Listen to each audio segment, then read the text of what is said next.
Picture this. It's 1944, deep in the heart of World War II.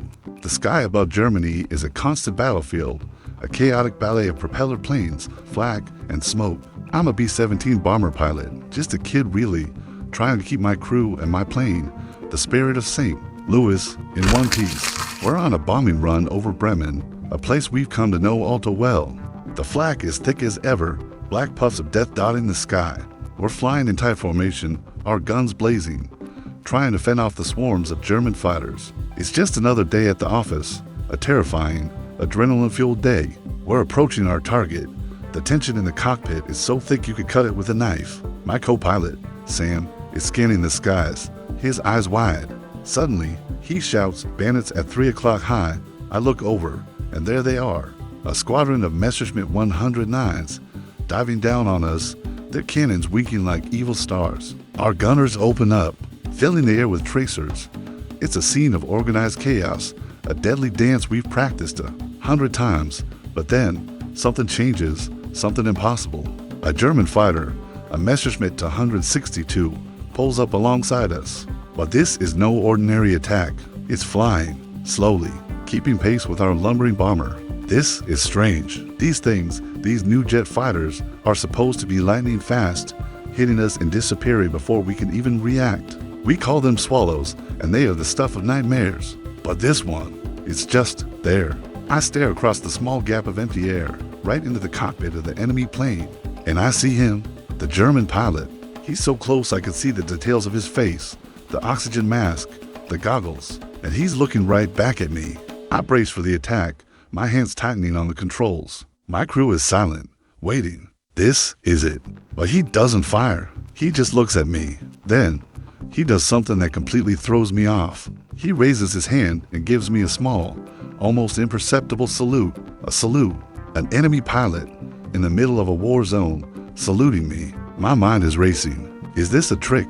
A new kind of psychological warfare? I can't make sense of it. He holds the salute for a moment, then his jet banks away, smoothly and effortlessly, and vanishes into the clouds. We're left in stunned silence. The rest of the attack seems to fade into the background. My crew starts chattering over the intercom.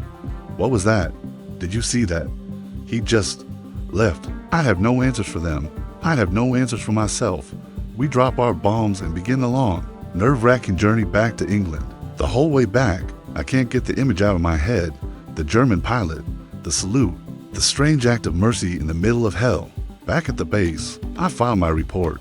I tell my commanding officer everything, exactly as it happened. He listens, his face unreadable. He tells me not to mention it to anyone else. Keep it under your hat, Lieutenant, he says. We don't need stories like this getting around. It's bad for morale. I understand. How can you train men to fight an enemy they might see as human? So, I keep it to myself. But I never forget. For years, for decades, that moment haunts me. Who was that pilot? Why did he spare us? Fast forward to 1986. I'm an old man now, a retired lawyer living in Seattle. The war is a distant memory, a collection of stories I tell my grandkids. One day, I see an ad in a newsletter for fighter pilot veterans. A man named Franz Stigler from Germany is looking for the pilot of AB-17 he encountered over Bremen in 1943. The date is a bit off, but the location, it sends a shiver down my spine. Could it be him? After all these years? I write a letter. I was the one. I write. A few weeks later, my phone rings. A man with a thick German accent is on the line. I have been looking for you for 40 years. He says it's him. It's Franz. We talk for hours. He tells me his side of the story. He was a German ace, a seasoned pilot with dozens of victories. That day, he was sent up to shoot us down. He came up behind us and saw the state we were in. Our plane was shot to ribbons. The tail gunner was dead, slumped over his guns. The fuselage was riddled with holes. He could see our wounded crewmen inside. We were defenseless, a flying wreck. Franz told me about the code of honor among pilots, an unwritten rule.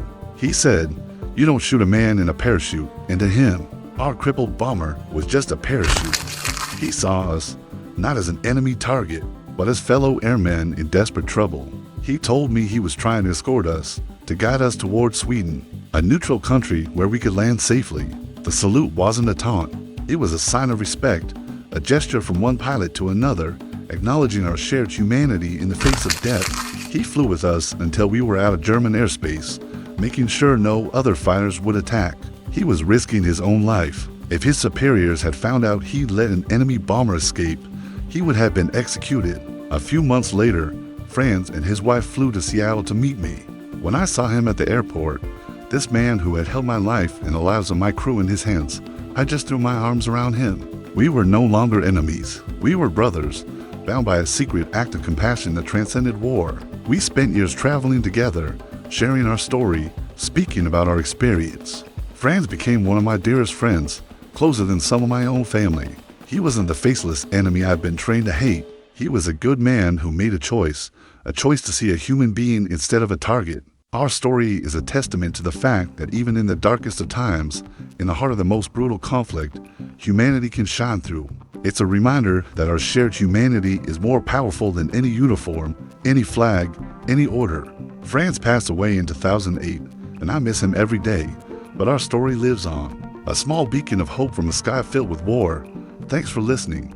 Please remember to like and subscribe for more stories that show the incredible side of history.